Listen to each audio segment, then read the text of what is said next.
Hello everyone, I'm Ray10K. This is episode 4 of my Revolution 3 Let's Play series Season 2. So, last time we got this crusher going. It's noisily crushing away, as you can hear. And between episodes I've gathered up a bunch of resources. As you can see, I'm just keeping the first round of crushed materials, since, keeping the ore blocks would take up a lot more space, since I'd have up to 15 varieties of each. That's how the harder ores mods work. And as you can see, I've already filled up a barrel with that slightly pinkish one in the bottom middle row. Yeah, that's aluminum. I figured, since it's quite a ways away from my base, that I'd better grab a pretty large amount of it, so I don't have to go gather more, but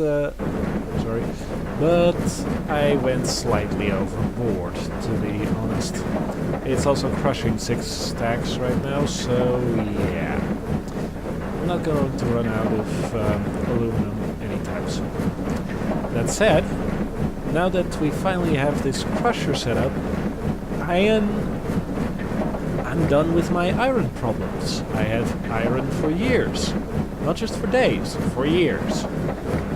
And so, yeah.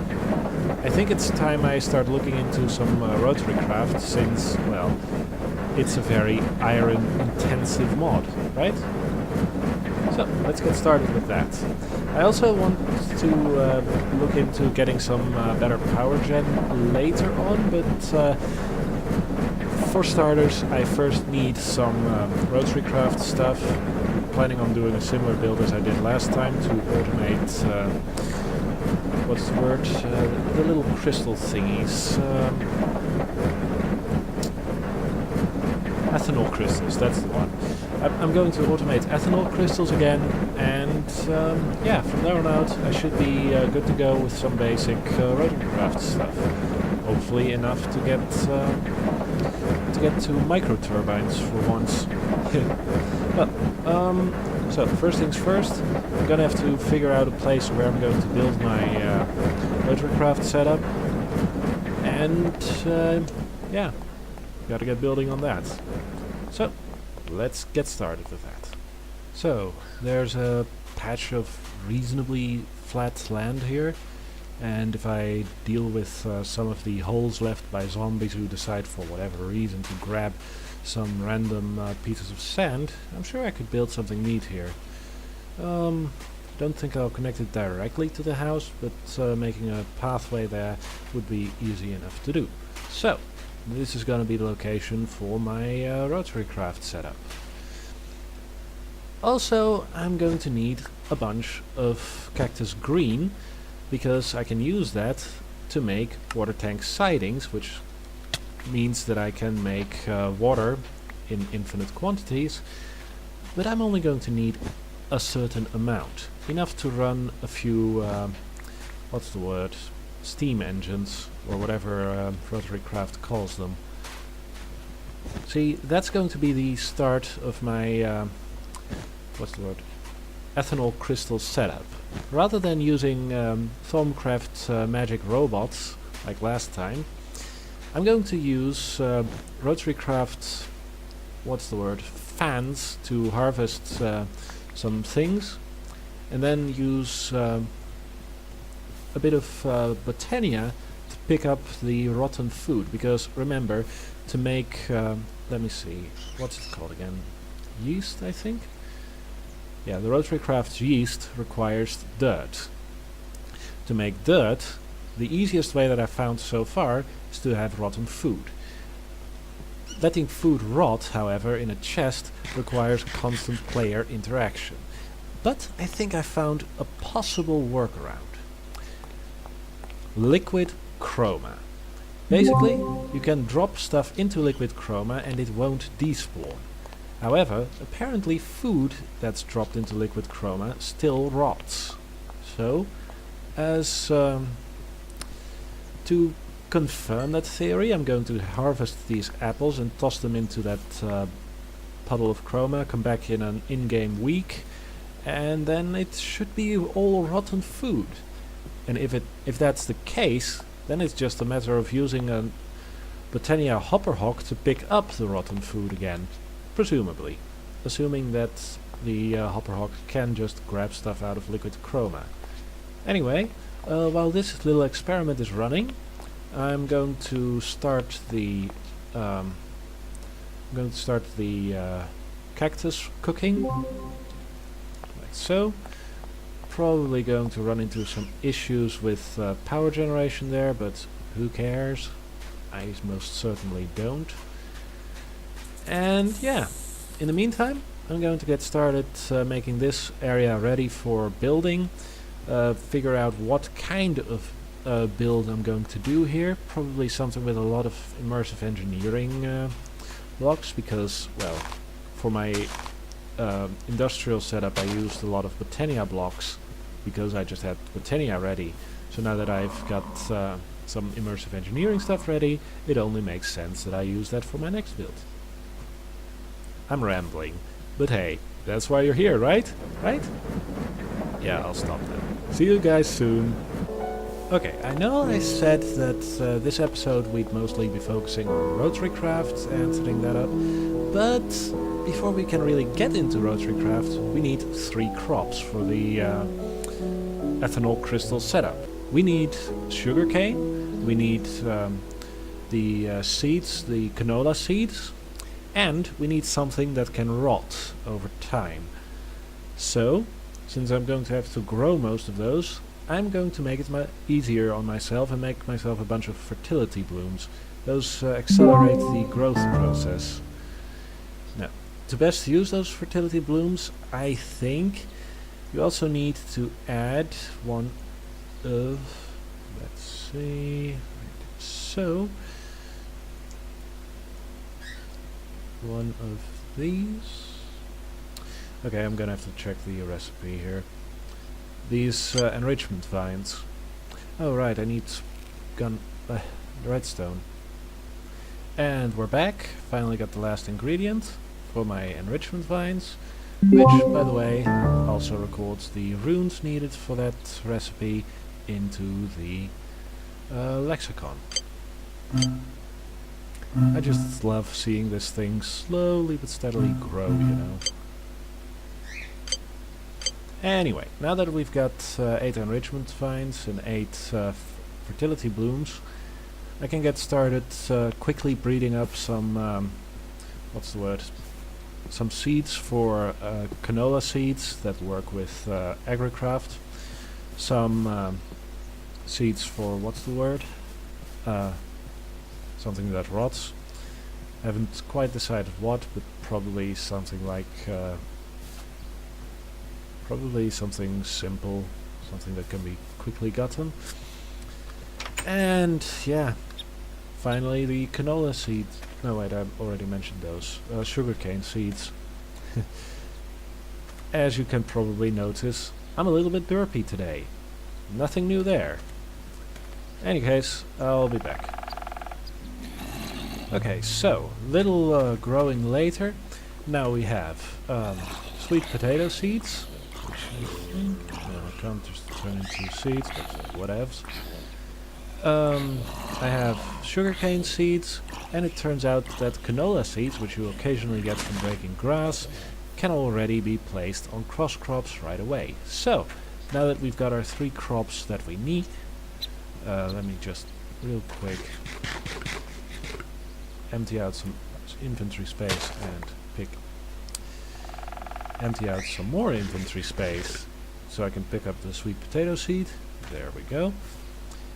So, next step along the way is to get the materials from which I'm going to build the area. I'm thinking of making a sort of greenhouse with a bit of infrastructure on one end that operates a set of fans that push the harvested stuff down the line, some hoppers at the other end so that the harvested stuff gets picked up and put into something that can use it, and yeah, something like that, so that I have all the materials I need for my ethanol setup. So, yeah. Next thing I'm going to do is to build out the what's the word? Greenhouse I just mentioned, and I'll be right back.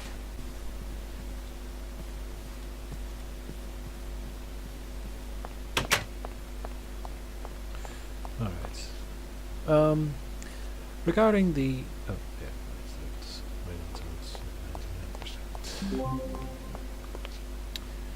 Yeah. So I'm waiting until this turns to 99. Because if this doesn't quite work, I'll have to rethink how I'm going to do the farm.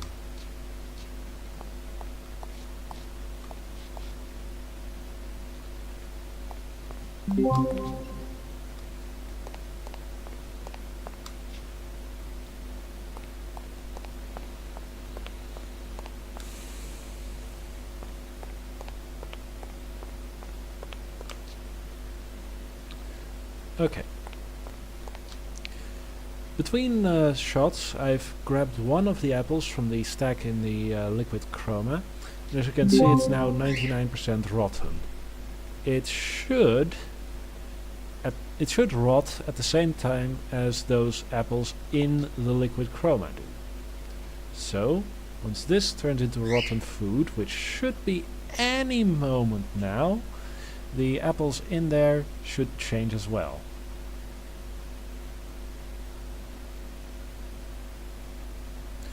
And there we go, the food in my hand has rotten, but the apples in there haven't yet.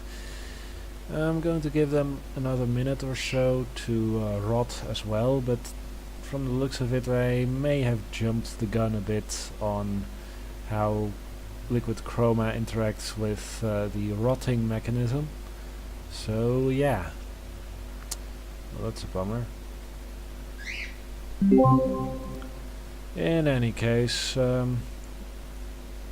this means that I'll probably have to rethink a few details about how I'm going to implement the greenhouse part of the rotary craft build. But yeah, see, the moment I pick them up, they turn into rotten food. Well then. I'll be back once I figure something out.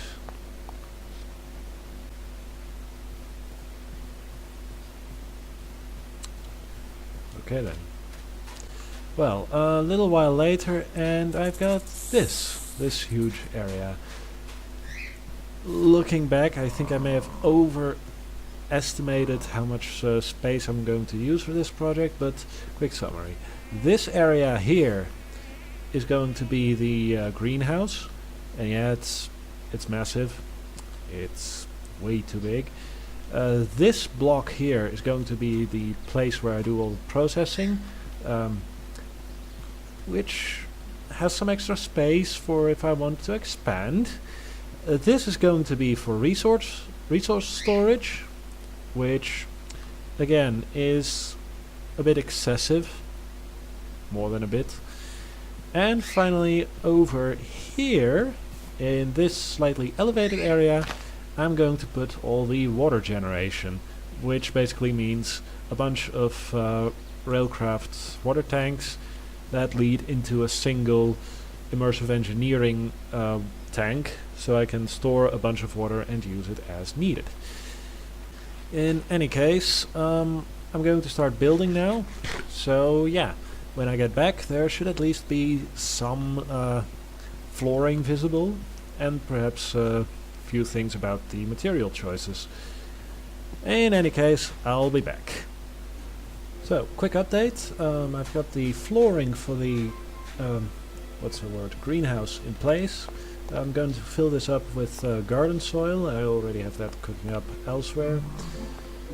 Here I'm going to put the steam engines that provide it with power, and finally this big pile of treated wood planks is going to be where I make my water. So first things first, I'm going to make the actual water... Oh darn, that doesn't go there. going to make the actual water tanks that generate the water. I'm going to put them on treated wood fences, just for aesthetic purposes. So, and like so. Alright, perfect. And this is going to be where I put the big tank, like I mentioned before. So, let's go here. Like so. Anyhow, I'm gonna continue building this, and once I have some more to show, I'll be back. So a little while later, it's raining cats and dogs. I've built all 5 of the water tanks. They're steadily filling up, and I've constructed this big tank from immersive engineering, which should, with a few whacks in the right spot, it's always a little, there we go. A few whacks in the right spot, and there we go. It's got, it's a tank now. So, next thing to do is to get the water from these beauties into the main tank, right? Well, to do that, I'm just going to quickly make a little staircase up the walls and get started. I've made a bunch of fluid pumps from immersive engineering, which, if I'm reading the engineering's manual right, should automatically pull stuff into from the inventories. Well, the fluid inventories below them. Yeah.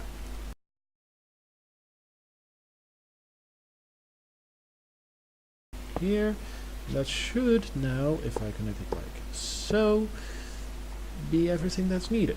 But if it needs power, I have a backup plan.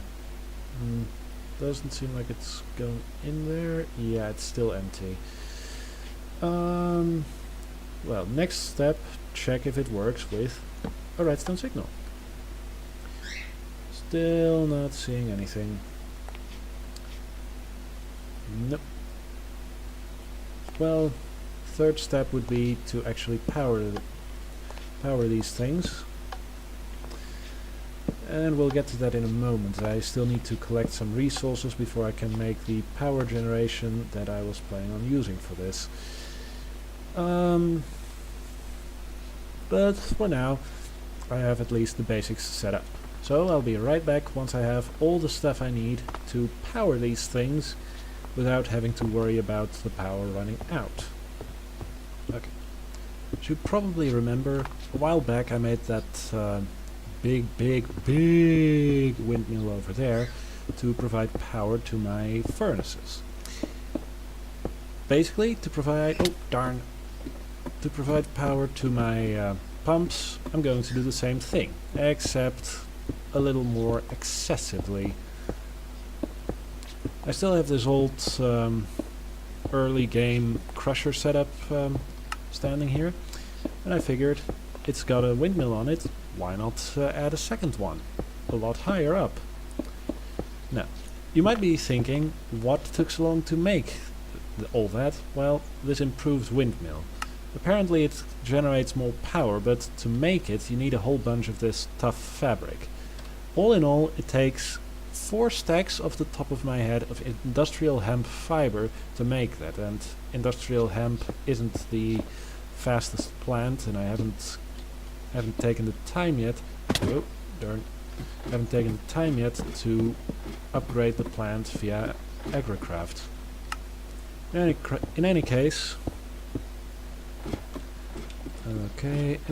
I'm going to build up a large tower, because I understand that the higher up the windmill, the better it functions. And I'm just going to run a cable back down to power the pumps. So yeah, doing that now. I'll be back once at the point where I can start wiring stuff up. Alright, it's late at night, but it's spinning. So, to test if it works, I'm just going to real quick deploy this MV capacitor right here, like so, and connect it up to the windmill. Now I think I brought my voltmeter, and It's building up power, not much at the moment, but it only really needs to keep the pumps alive, so it shouldn't really need all too much power total. And if it needs more, we can always look into other ways of powering it. Okay, so, next step. Risk my life. Oh, no, back up. Risk my life setting up the wire that'll run down to the actual pumps. And make some more wire connectors because, well, I just ran out. I thought 8 would be enough, but I severely underestimated how many I'd need. Then this goes here, and so... Anyway, I'll be right back. Thankfully, MV wire connectors are just a bit of iron and some clay, so that's easy enough to make. Okay, another quick jump cut, and we've got wires hooking everything up, in theory. So let's check with the voltmeter. They're not getting any energy. Why not? Cable's not broken. Maybe I forgot to set up the top side. Oh yeah, I think I figured it out already. I need to set this one up as an output, not as an input, which is going to be a lot of fun, unless I just do it like so. Remember, shift right click the top to affect the bottom, and oh dear, the wire burnt. Should have seen that one coming. Anyway, I think I know a workaround to fix that issue, but yeah, I'm gonna do that off camera. I'll be right back. Alright.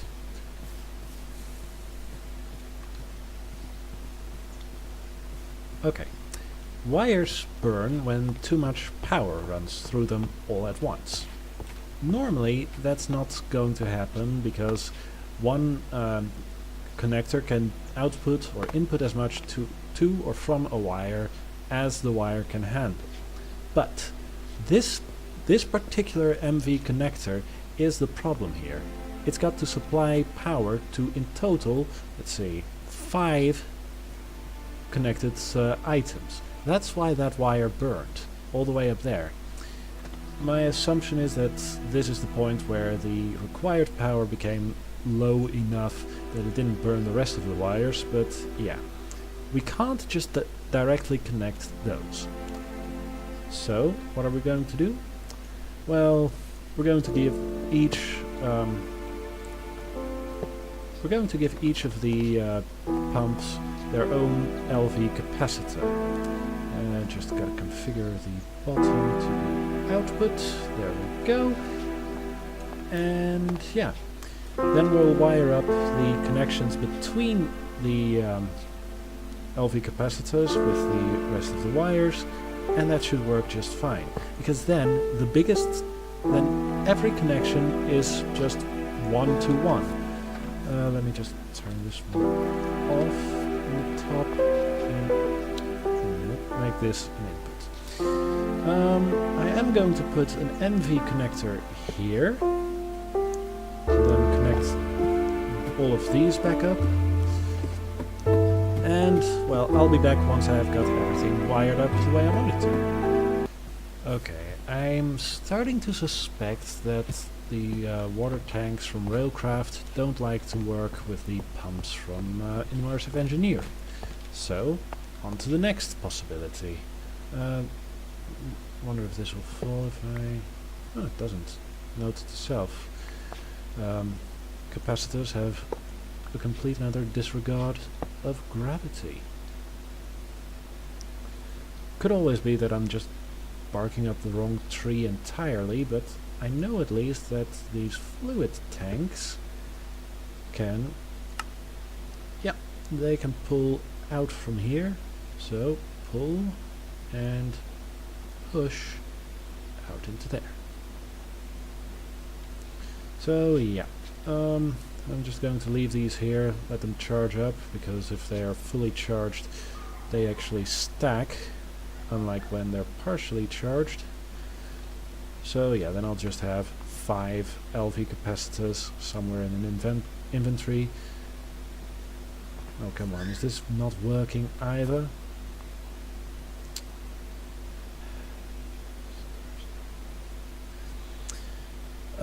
If this doesn't work either, by the way, I put a loop around here to try and push it in from the bottom, but didn't seem to work either. If this doesn't work, then I'm just going to have to figure out something else to get the water in. Really, the only reason I'm using these, what's the word, immersive engineering pipes is because I thought they'd be cool to use, but apparently they think they're too cool for me to use. In any case, since the tanks at least pull out of the water tanks, I'm just going to hook... Oh my gosh, it's actually pushing out. So where is it going then? Is it actually going in here? Oh my gosh, it's actually working now! Well, that's something at least. Yeah, so that seems to work, so I'm now going to hook up the rest just like that. I might put the pumps on anyway to make it run a little faster, or at least get rid of this ugly little bump. But yeah, other than that, this is a working system to get myself all the water I'll ever need to run all the other systems. So, I'll be right back once I've hooked everything up the way it's supposed to be, and we can get started building the greenhouse. Because this part of the build, the water generator, is now officially done. If all else fails, then Catwalk's mod support columns do not fall no matter what. So, let's see how I'm going to do this. I guess it'll have to go like... What is... Anyway. I guess it'll have to go like so. Don't know what those little red particle things were just now. But yeah. This should at least keep them from falling if I place them on top. Apparently, from earlier experimentation I learned that Catwalk stuff can't carry stuff on the sides, but it can carry on the top, like so. So, there we go. Now all 6 are pumping out their water into this central tank, and if we hold a bottle, we can see that the water in the tank is steadily going up. Good. That's at least one part actually done. Now, I do still have this big construct here. I think I'll eventually just link it up to the power there to power my furnaces. But yeah, for now at least we have one part of this build done. In total there are 4 parts, the water part, greenhouse, material storage, and, well, gearworks I guess I'll call them. And once all 4 are done, we'll have our supply of ethanol crystals back. So, moving on, time to build the, at least the housings for the gearwork and material storage. Okay, a lot of time, effort and work later, and my little industrial greenhouse is pretty much finished. Of course, all the stuff inside still has to be added, but yeah, I'm working on that, no worries. I'm using steel scaffolding to hold the entire thing up, well, at least to make it look like I do. And, well, bubble glass because it has enough detail to know that it's there, to let you know that it's there, while at the same time not being too in your face like vanilla glass is. In any case, this took a lot of steel to make, and it will take a while before I get all of that back. But yeah, I'm in a good place with my what's the word? With my metal generation, so I don't really care. I put down garden soil for all the plants to grow on here. a bit of netherrack here to keep the, what's the word, steam engines warm. And, well, I'm going to, next I'm going to work on the storage area right here. And I guess this is just going to be a bit of empty space. I will have to figure out something to use this for. In any case, I'll be back once I have the basics for the storage room ready.